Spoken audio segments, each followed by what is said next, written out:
Bonjour à tous, petite vidéo aujourd'hui pour parler des lipides. On va donc parler des graisses.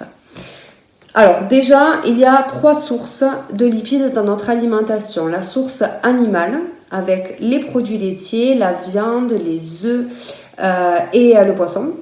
Ensuite, il y a la source végétale avec les graines et les fruits oléagineux. Et les produits industriels, on retrouve en fait des graisses cachées dans les viennoiseries et les pâtisseries. Les lipides sont vraiment indispensables à notre organisme. Je vais vous citer quelques rôles. Déjà, ils ont un rôle énergétique vraiment très important. Ensuite, un rôle de réserve, un rôle mécanique et thermique de l'organisme, un rôle de structure. Il faut savoir que toutes nos cellules sont constituées de lipides. Et ensuite, un rôle biologique majeur au niveau de nos hormones et de l'assimilation de certaines vitamines. Donc, c'est vraiment indispensable. Une carence en lipides, donc c'est assez rare, mais ça peut arriver, peut entraîner des troubles de la croissance et du développement cérébral. Et ensuite, l'augmentation du risque de maladies chroniques. A contrario, un excès de lipides peut entraîner du surpoids, de l'obésité, des pathologies cardiovasculaires et des dyslipidémies. Les dyslipidémies, ce sont des dysfonctionnements au niveau des lipides circulant dans l'organisme. C'est aussi une pathologie importante. Alors, concrètement, on différencie 2 types d'acides gras. Les acides gras essentiels et les acides gras non essentiels. Les acides gras essentiels, nous devons les consommer car l'organisme ne peut pas les faire tout seul. Nous devons donc les assimiler, les manger. Dans les acides gras essentiels, on retrouve les oméga 3 et les oméga 6. Les oméga 3 et les oméga 6 sont aussi appelés les AGPI, acides gras polyinsaturés. Ils sont non synthétisables par l'organisme et nous devons les consommer. Les oméga 6, je ne vais pas vous citer tous les rôles, je vous en cite que quelques-uns.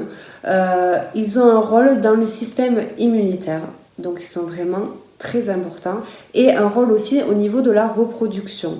Les oméga 6, on va les retrouver dans, par exemple, l'huile de pépins de raisin, le tournesol, les noix. Les oméga 3, eux, ont une action anti-inflammatoire. Ils ont un rôle dans la fonction cognitive, le système nerveux et la rétine. Et eux, on va les retrouver dans les poissons gras. Donc, il y a sardines, saumon, truites, maquereaux.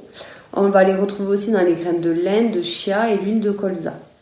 Les deux, les oméga 3 et les oméga 6, ont un rôle dans la fonction plaquettaire. Ce sont vraiment des acides gras indispensables. Le mieux, c'est vraiment de varier ces huiles et de manger un peu de tout pour être sûr de ne manquer de rien. Au niveau des acides gras non essentiels, on va retrouver les AGMI et les AGS. Les AGMI, c'est les acides gras monoinsaturés. Dans notre alimentation, le plus important, c'est l'acide oléique qu'on va retrouver notamment dans l'huile d'olive. Il faut savoir que cet acide-là est cardioprotecteur. Ensuite, nous avons les AGS, comme par exemple l'huile de palme, qui en excès peut être athérogène, c'est-à-dire qu'il va favoriser la formation de plaques d'athérome dans nos artères, qui peut créer après des pathologies telles qu'un infarctus ou un AVC. Mais c'est en excès uniquement. Donc on ne les diabolise pas. Si on mange de tout, si on mange équilibré, il n'y a aucun problème. On peut manger de tout en quantité modérée. On ne diabolise rien. Un petit point sur le cholestérol. Donc le cholestérol, il faut savoir qu'à 80%, quand on dit j'ai du cholestérol, à 80%, la synthèse se fait dans l'organisme et à 20%, ça vient de ce qu'on mange. Donc, on ne diabolise pas les œufs parce qu'ils contiennent du cholestérol en se disant je ne mange pas d'œufs parce que je vais avoir du cholestérol. Non, on relativise. Le cholestérol que l'on crée à 80%, on le crée à partir des excès alimentaires. Excès de tout. Trop de protéines, trop de lipides, trop de glucides, trop d'alcool. À partir de tous ces excès, on fait du cholestérol.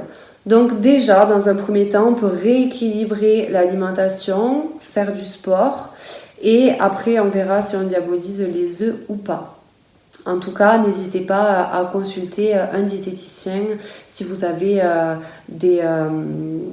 des troubles comme ça ou des problèmes avec le cholestérol ou si vous voulez en savoir plus, bien sûr.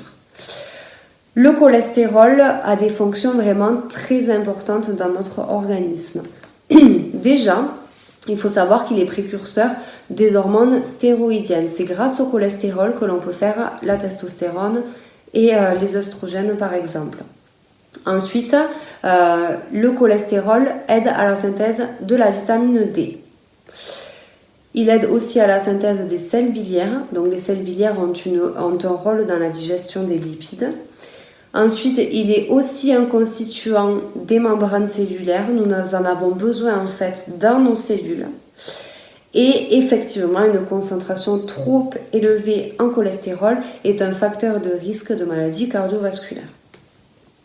En bref, surtout, on mange des lipides, on ne les diabolise pas, on mange équilibré, un peu de tout, on essaie de varier les apports, les huiles, les graines, on peut manger un peu de beurre, des produits laitiers, des œufs, on ne diabolise rien et surtout, on ne les enlève pas de l'alimentation pour perdre du poids. Car ça ne fonctionne pas, ce n'est pas pérenne et vous risquez des carences qui peuvent entraîner des problèmes vraiment très importants. J'espère que cette vidéo vous a plu et je vous souhaite de passer une bonne journée. Au revoir!